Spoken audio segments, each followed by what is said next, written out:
Good morning. My name is Frances Shannon. I'm the Deputy Vice-Chancellor of Research at the University of Canberra, and I'm speaking with Michelle Grattan this morning. Good morning. Hi, Frances. Well, Michelle, the government had some success this week in striking a deal with Labor over what's called the Omnibus Savings Bill. Does this offer a glimmer of hope that the government will be able to strike more deals in this term of Parliament and will get some things done? Well, most immediately it offers $6.3 billion in savings, and that is certainly a move forward for the government on the task of budget repair. What it holds for the future, I think, is still a bit uncertain. It does give some hope of cooperation on some items, but on the other hand, Bill Shorten's going to play this Parliament very toughly, and so the extent of the cooperation, I think, is in question. But Labor is very mindful of the fact that it has to project an image of economic responsibility, and the community is concerned about the question of budget repair, especially as ratings agencies have raised the possibility of a downgrade of Australia's credit rating if not enough is done on the budget. So Labor has to weigh the two factors of making Malcolm Turnbull's life difficult on the one hand, but also delivering the degree of cooperation that I think people expect. Well, the government has also done a deal on superannuation, but this time it was within its own party with the backbench rather than the opposition. How different is this new superannuation policy to the one that was around prior? In terms of the revenue that the changes will bring to the government overall, the savings, it's not different, but it has modified various aspects of the package. It's met the demands from Conservative backbenchers in particular, that some changes were made so that although high income earners, of course, are being hit by this package, it's not quite as tough as it was. The savings to pay for those modifications do involve delaying a part of the scheme that would have been beneficial to women who are often disadvantaged because they take periods out of the workforce. This would allow them to catch up a bit for their superannuation. That's been deferred for a year, so there are some downsides in this compromise, but from the government's point of view, it was facing the possibility of at least one member crossing the floor in the lower house. It can't afford to have floor crossings, frankly, and therefore it's glad to have scraped off this barnacle. Do you think this superannuation package is more acceptable to the electorate and to the superannuation industry? It seems to have received positive response, and I think Labor, although it made much of saying, well, the government's backed down, will also in the end accept it. Well, an area where there hasn't been the same level of cooperation, of course, this week is the proposed plebiscite on same-sex marriage. All indications are that Labor will shoot it down in the Senate. How likely is the government will revisit this issue if it is knocked back this first time? It says it won't, so that would put off same-sex marriage reform for this term.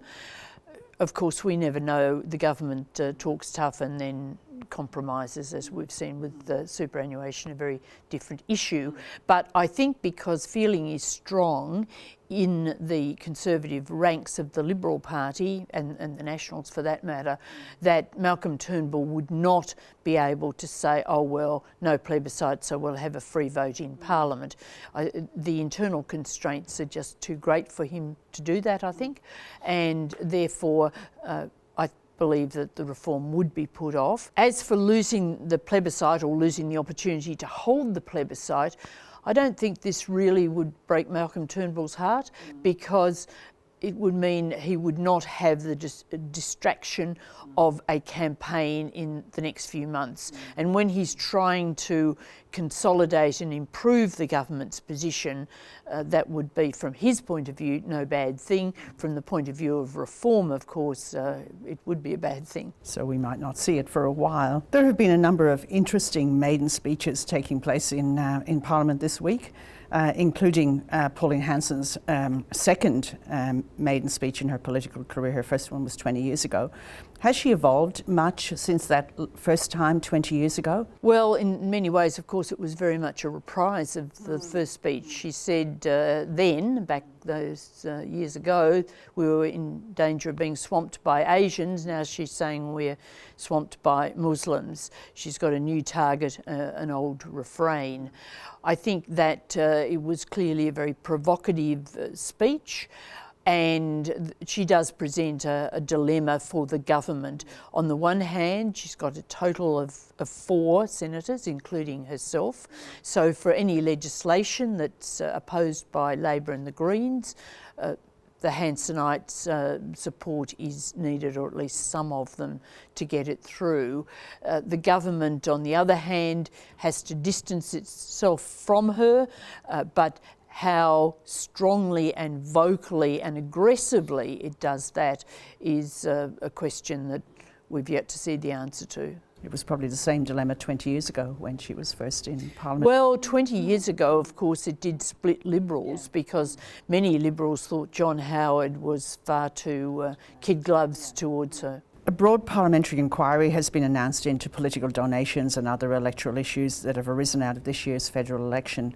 What will be the pointy end of this inquiry? It's hard to know at this stage, but certainly the question of foreign donations, I think, is one that's come to the fore with the Sam Dastyari affair in particular, and also increasing concern, frankly, in sections of the community that there's a danger of Australia being compromised in some way by too much Chinese investment. Now, of course, this is a matter of strong debate, what's too much and what sort of investment, and we've seen recently the bid for the New South Wales electricity grid being knocked back, and there was a lot of controversy over the Port of Darwin.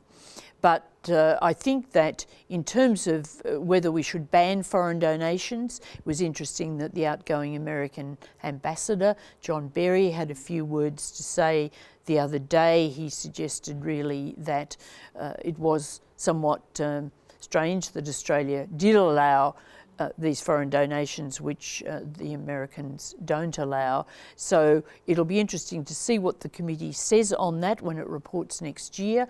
It is a difficult area, a complex area, because, for example, some of these donations come through people who are dual citizens. So how do you handle that? Anyway, we'll certainly see a good deal of debate on this over the next few months in submissions to that inquiry. Okay, well, thank you, Michelle, for that commentary on an interesting week in Parliament. We'll see what happens next week. Thank you very much. Thanks, Francis.